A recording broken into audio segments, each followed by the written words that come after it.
नमस्कार मित्रों। क्या आप जानते हैं, भगवान श्री कृष्ण केवल एक देवता ही नहीं, बल्कि प्रेम, शरारत और करुणा का अद्भुत संगम थे। श्री कृष्ण का बचपन जितना चमत्कारी था, उतना ही मनमोहक भी था। कहा जाता है, जब छोटे कृष्ण वृंदावन की गलियों में घूमते थे, तो हर कोई बस उन्हें देखता ही रह जाता था। उनकी मुस्कान इतनी मोहक थी कि जो भी उन्हें देख ले, उसका मन प्रसन्न हो जाता था। लेकिन श्री कृष्ण की सबसे प्यारी बात थी उनकी शरारतें। वे अक्सर ग्वालिनों के घरों में चुपके से घुस जाते और माखन चुरा लेते। गोपियां शिकायत लेकर माता यशोदा के पास जातीं और कहतीं, मैया, आपका कान्हा फिर माखन चुरा ले गया।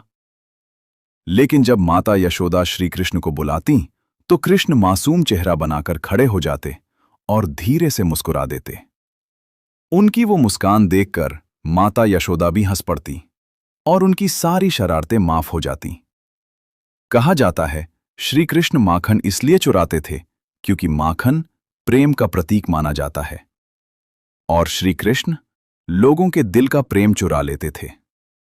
इतना ही नहीं, जब श्री कृष्ण अपनी बांसुरी बजाते थे तो पूरा वृंदावन मंत्रमुग्ध हो जाता था। गायें चरना छोड़ देती थीं, पक्षी चहचहाना बंद कर देते थे, यहां तक कि यमुना नदी की लहरें भी शांत हो जाती थीं, मानो पूरी प्रकृति श्री कृष्ण की बांसुरी सुनने लगी हो।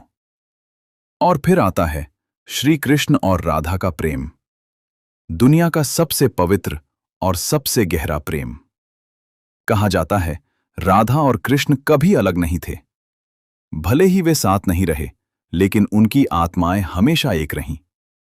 एक बार जब श्री कृष्ण वृंदावन छोड़कर मथुरा जाने लगे, तो पूरा वृंदावन रोने लगा। गायों ने खाना पीना छोड़ दिया, पेड़ पौधे झुक गए, और राधा शांत खड़ी बस कृष्ण को देखती रहीं। कहा जाता है, उस दिन हवा भी धीमी हो गई थी, मानो प्रकृति भी श्री कृष्ण को रोकना चाहती हो। लेकिन श्री कृष्ण ने हमेशा धर्म को चुना। उन्होंने सिखाया कि जीवन में प्रेम भी जरूरी है, लेकिन कर्तव्य उससे भी बड़ा होता है। यही कारण है कि श्री कृष्ण केवल भगवान नहीं, बल्कि जीवन जीने की कला है। प्रेम भी, शरारत भी और धर्म भी। तो मित्रों, अगर आप भी श्री कृष्ण के प्रेम और उनकी लीलाओं में विश्वास रखते हैं, तो कमेंट में अवश्य लिखें राधे कृष्ण। वीडियो को लाइक करें, चैनल को सब्सक्राइब करें और ऐसी ही अद्भुत, रहस्यमयी और भावपूर्ण कहानियों के लिए हमारे साथ जुड़े रहें, क्योंकि अगली